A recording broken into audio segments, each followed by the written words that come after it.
Salut!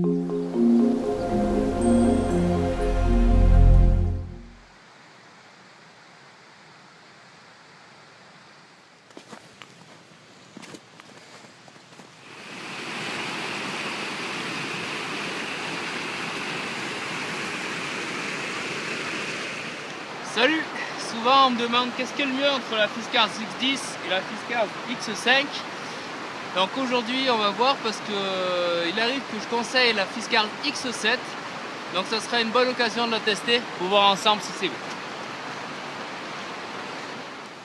Voilà, donc cette revue je vais l'effectuer en parallèle avec Erwan de EVN, la chaîne École de vie dans la nature sur YouTube. Donc on va se faire un petit test en parallèle, sachant que lui est à Tahiti, donc à 17 000 km d'ici. Voir un peu ce que ça donne dans les différents environnements. Je vais vous donner un lien dans la description sur sa vidéo. Au niveau du gabarit, on est vraiment pile poil entre la X10 et la X5. La X5 fait 23 cm, la X10 44 cm et la X7 elle fait 35 cm et demi de long pour 640 g de poids.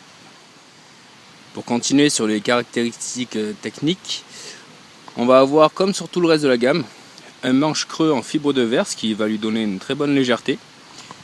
Une lame en acier au carbone, avec une émouture scandinave. Ainsi qu'un grip, un revêtement orange, qui permet d'avoir une petite accroche.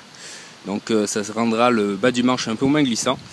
Mais pour être honnête, c'est quand même pas un grip digne d'un Mora par exemple. Il arrive qu'on doive rajouter du grip de raquette dessus ou alors travailler avec des gants pour que ça tienne vraiment bien. Concernant l'étui, c'est un étui en plastique où on va venir placer la lame ici au bout et ensuite il suffira de bouger le petit clip de plastique pour que ça tienne. Donc j'ai déjà fait des tests sur la Fiskars X10 que je possède depuis un moment, je vous mettrai des liens dans la description également. Donc ce petit bouton ne bouge pas à l'usage, ça reste vraiment très costaud, aucun souci là-dessus. Au niveau de son gabarit, on va être sur un produit qui va être vraiment à l'aise à une main, qu'on pourrait éventuellement utiliser à deux mains, même si concrètement c'est quand même une hachette qui est plus profilée au niveau de la taille pour travailler sur une main. Donc on va être à l'aise au niveau de la prise proche de la tête. En milieu de manche et en bout de manche, ça reste vraiment pas lourd dans la main. On peut venir travailler sans souci et sans fatigue avec. Après pour deux mains, on pourrait, si éventuellement on fatigue à une main, mais au point de vue de l'inertie, ça ne sera pas idéal, donc ça serait quand même plus adapté pour le travail à une main. Comparé à une X5, l'intérêt qu'il va y avoir, c'est toute la longueur qu'on aura en plus, ce qui va donner un plus long bras de levier. Donc en fait, on va finir par taper sur les bouts de bois avec plus de facilité et moins de fatigue. On va voir ce que ça donne en utilisation à une main sur un morceau de bois mort ici.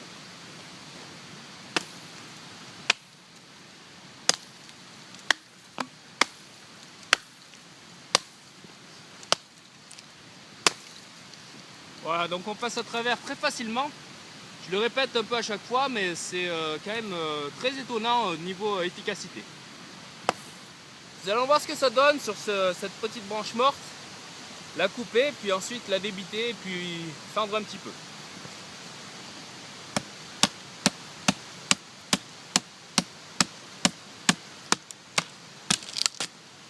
Voilà, vraiment très efficace, on arrive au bout du travail très facilement. Donc là je l'ai pris en milieu de manche, aucun souci de confort. On va voir ce que ça donne pour couper à plat.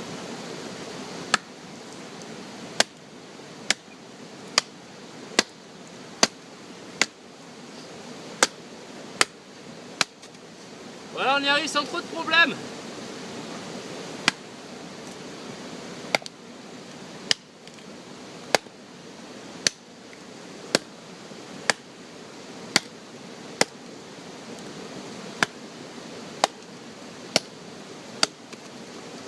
Voilà, c'est très efficace. On va pouvoir aussi refendre avec.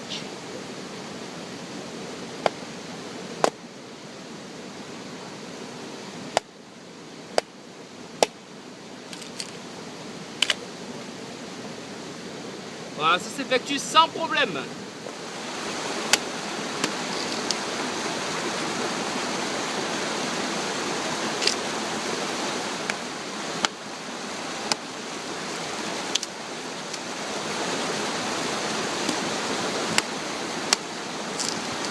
Ouais, ça marche très bien pour les fentes à plat.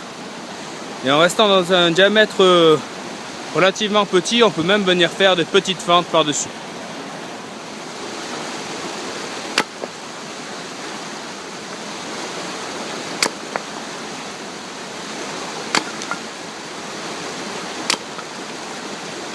On peut venir se constituer une petite réserve de petits bois assez rapidement et facilement avec la X7. Je vais faire un tout petit comparo assez rapide du travail de ces 3 hachettes sur une main ou 2 mains sur ce bout de bois.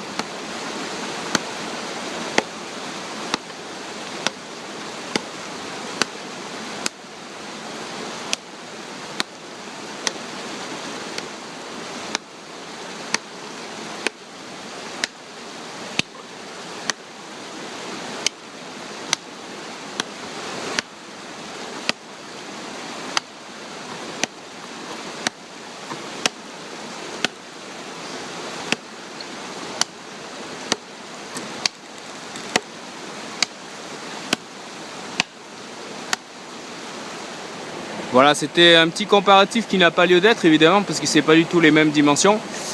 Mais donc ça, juste pour qu'on voit que le travail est possible avec la X7, mais qu'on reste quand même plus à l'aise sur une main. Au niveau de la taille idéale pour le travail une main ou 2 mains, ça restera la X10. Et évidemment sur la X5, on va être limité au travail à une main uniquement. Une hachette de ce style va être efficace aussi pour venir tailler un bâton en pointe. Donc sans aucun souci qu'on soit au niveau proche de la tête ou alors plus loin. Donc là ça va être évidemment plus puissant, ça va aller plus rapidement. Par contre ce sera un petit peu moins précis. Donc moi je préfère travailler un petit peu plus proche de la tête pour ce genre d'action. Bon, on voit en quelques secondes on a réalisé une pointe vraiment très facilement. Grâce à son excellent tranchant d'origine et son émouture scandinave, on va pouvoir venir travailler sur des petits phaser sticks très fins sans aucun souci. Donc c'est un peu comme j'avais dit pour la X5, avec ce genre d'outils, on en est presque à avoir envie de se passer de couteau. C'est vraiment très précis, très agréable. Ensuite ce sera à nous de maintenir l'affûtage évidemment. Mais là c'est vraiment, regardez, très précis, je ne force pas, je fais juste glisser les moutures de la lame dessus. Et je détache vraiment de fin copeaux.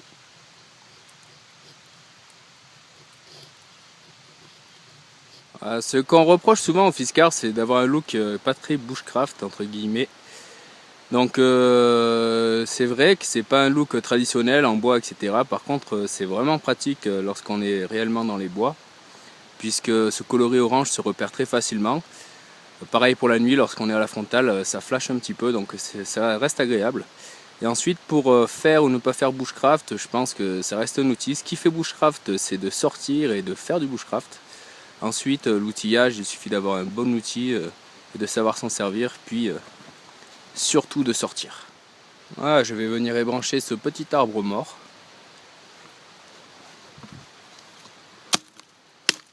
Donc aucun souci au niveau du petit élagage. Ça reste performant et efficace.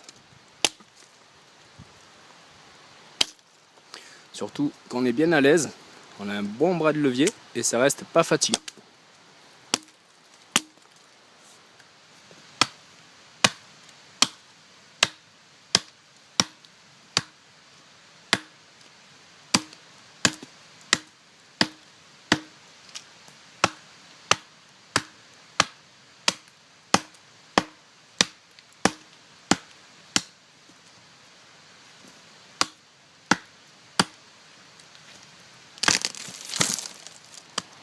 Voilà, c'est un outil de taille raisonnable, de poids raisonnable et de tarif raisonnable qu'on trouve dans les 35 €. Donc sa taille pourrait faire penser que c'est assez sécurisant. Par contre, ça l'est pas réellement, puisque si on rate la cible, on risque de se taper très rapidement dans les tibias. Donc il faut bien respecter les règles de sécurité avec une hachette avec.